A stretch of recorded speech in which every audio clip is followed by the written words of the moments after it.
So we all love the two Sonic the Hedgehog films that have been released so far. Amazing recreations of the worlds we know in a completely new light, with all new versions of characters, worlds, and themes we loved throughout the games and grew up on. And since the release of the first movie, most people have pretty much come together and confirmed that this universe is probably the best recreation of a video game on the big screen, beating out pretty much all the competition, and cementing itself as the gold standard for how a video game adaptation should be done in movies. That was all until the other day though, when the Super Mario Bros. Movie released into theaters. This film was a true great, taking so many things we love from the games, and turning it into a masterful fun time, spanning all across the Mario franchise. And because of that, I've seen a lot of discourse online about these two universes, and which is better, but more specifically, Sonic 2 compared to Mario, since I think most people can agree that Sonic 2 is pretty much better than the first in every regard. But I'm gonna try to answer that question today, and see what is objectively the better film/universe, but more so which is a better adaptation of the source material.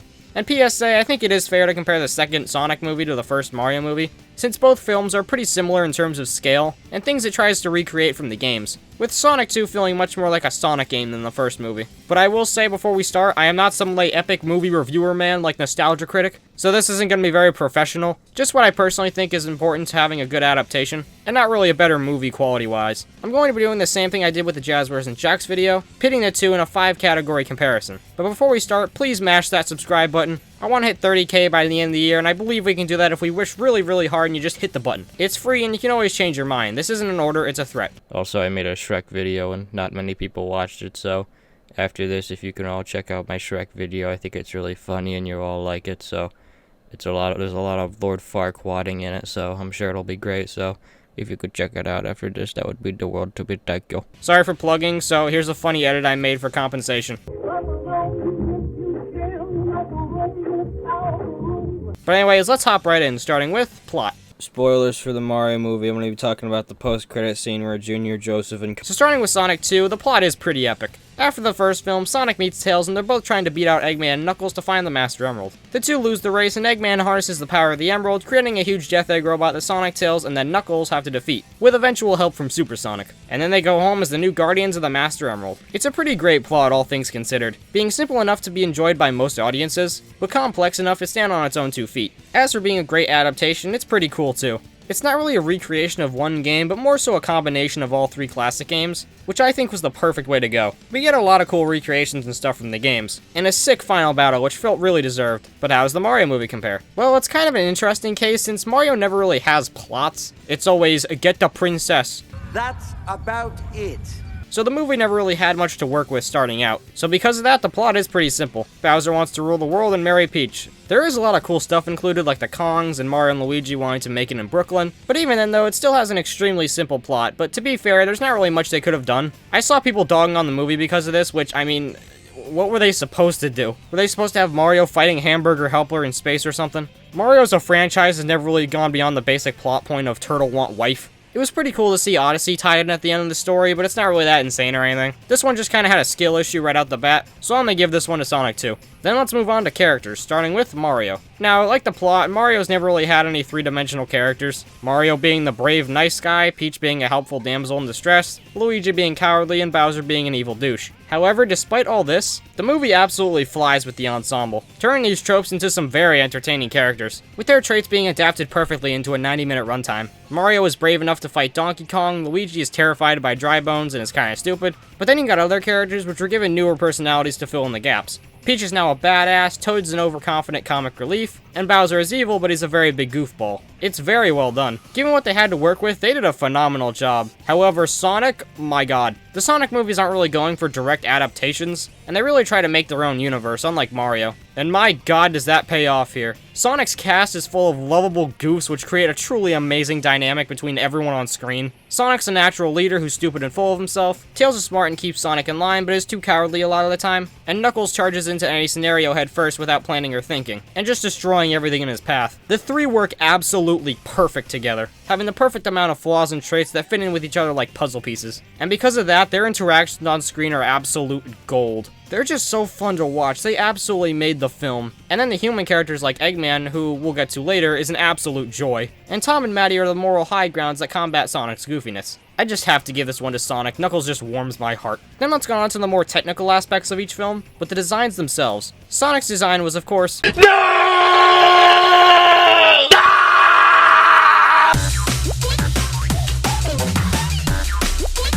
but thankfully they let Tyson cook and then we got Peak. Movie Sonic's design is so clever in execution, since when you think about it, the only real things that they changed were things that they had to. Like, Sonic now has 2 eyes, since it'd be terrifying if he didn't. His arms were changed to blue to look more natural, like a real animal. He's got a centered mouth and overall more realistic proportions. Besides those, though, his design didn't really change all that much. Only really the necessities. And the same thing with the other guys. Eggman's design in the games would have just been too weird, and they had to make him threatening, so having this just wouldn't fly. So they gave him some MCU looking drip. They at least did give him the mustache and bald head, though. The Badniks, though, Like, I get what they were going for, but I don't know. I don't think it's out of the realm of possibility to make them look more game accurate. They could still look intimidating if they had the goofy colors. Just make them super mechanical looking like they did in Generations. They just look kind of boring when they're all white. I don't know. Maybe I'm just salty because Jack's figure sucks so bad. On the other hand, though, Mario's in a whole nother plane of existence and animation, allowing for an infinite amount of possibilities. Since it's animated, they don't need to worry about making the design look real, and making it look natural if it was in the real world. And because of that, the designs don't really change all too much. It's kind of just the standard Mario look with a bit more cartoon charm throw in, a la Disney, and they gave them much more expression.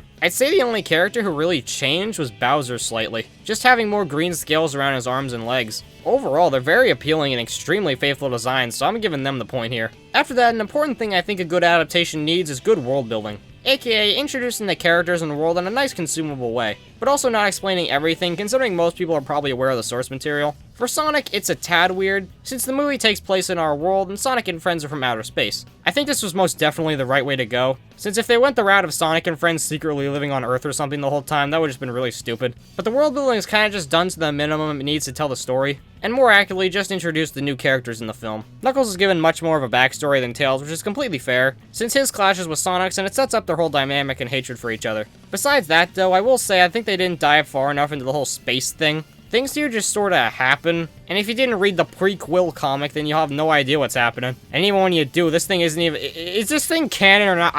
Is it? I don't— if it's not canon, it's stupid. I don't really blame the movie too much for all this, though, since the movie's much more about Eggman and finding the Master Emerald on Earth, as opposed to all the space stuff, but it would have been appreciated. And I don't imagine Sonic 3 is going to be about this, since I don't really see why Shadow would have the need to go to other worlds. Whether the Space Colony arc exists in this world, who the hell knows. As for Mario, though, we're given a lot more to work with. The film takes place almost entirely in the weird mushroom world. I don't really know what this, like, sub-universe under Brooklyn's called, so I'm just gonna call it that. However, it still takes time to introduce the world of Brooklyn and Mario and Luigi's origins. It was much better than Sonic's minute-and-a-half origin we saw right before the title card, that's for sure. But we see a stark contrast in the world they grow up in and the world they enter. And when they do, it's all laid out very well. There's a set amount of kingdoms in at least this region, I guess, and Bowser plans to take over them all. It's clear who his eyes where and how people travel from place to place. It truly feels like one big world, as opposed to Sonic, which, while kinda unavoidable, does teleportation instead. Both films do well in what they try to do. Sonic develops your main characters and tells a story about an ancient relic that's already on Earth, and Mario tells a much bigger narrative which allows for more things to be represented, so I'm gonna give Mario the point here. Then finally, let's see arguably the most important factor in the debate between these two. Which had the better villain? Bowser in the Mario movie is portrayed to be a ruthless killing machine who bows to no one, and will conquer anything in his path, until the next scene where he go goofy. Bowser in the Mario movie is such a lovable oof. This man is a literal child and I love him. He tries to be fearsome but ends up losing in almost every instance. He's fantastic. His childlike crush on Peach is the funniest thing on the planet, and you kinda just gotta root for him sometimes. But beyond that, I did feel a tad catfished. Like, Bowser in the beginning looks to be some Mario Galaxy-style killer villain, who will rip off Mario's balls personally and feed him to the Koopalings. But nah, they made him super goofy, which worked really well, but I personally couldn't really find him intimidating after the first scene. Though this isn't entirely a bad thing, Bowser made me giggle many times overall, and he clashed great with Peach. But if you don't know how to floss, you'll be lost without me. yeah, it's time. Jim Carrey Eggman is the most entertaining character I have seen on screen since my man Flynn Rider. We all fucking loved him, both as a character and as an antagonist. He is the most lovable goofball, spitting banger lines whenever he feels like it, but throughout he's clearly always one step ahead and is a very intimidating villain at times. Like, this man was about to decimate a whole family by squishing him. This guy is just peak cinema. I don't even need to say more. I think most people can agree he's the best thing to come from this trilogy, so he's getting the point. So with that, it's all tallied up. Let's see who's gonna get the dub. Who's gonna take home the crown for better film? Drum roll, please. The winner is Sonic the Hedgehog 2. Shocker, I know. Nah, but in all honesty, this was a very, very close race. These two were at each other's throats, it was mental. These two really just took everything we love from the games and stuck them on screen in a perfect way. And while neither of them were perfect, I think they were both well worth the years we waited for them. Maybe I'm biased, but I don't know, I bought all the Mario movie Jax figures, that counts for something. But anyway, I hope you all enjoyed. You now know what your opinion is, considering a 17-year-old kid on the internet said it. But thanks for watching, and be sure to subscribe, pretty please, or Stuart will come to your house and eat all your Pringles.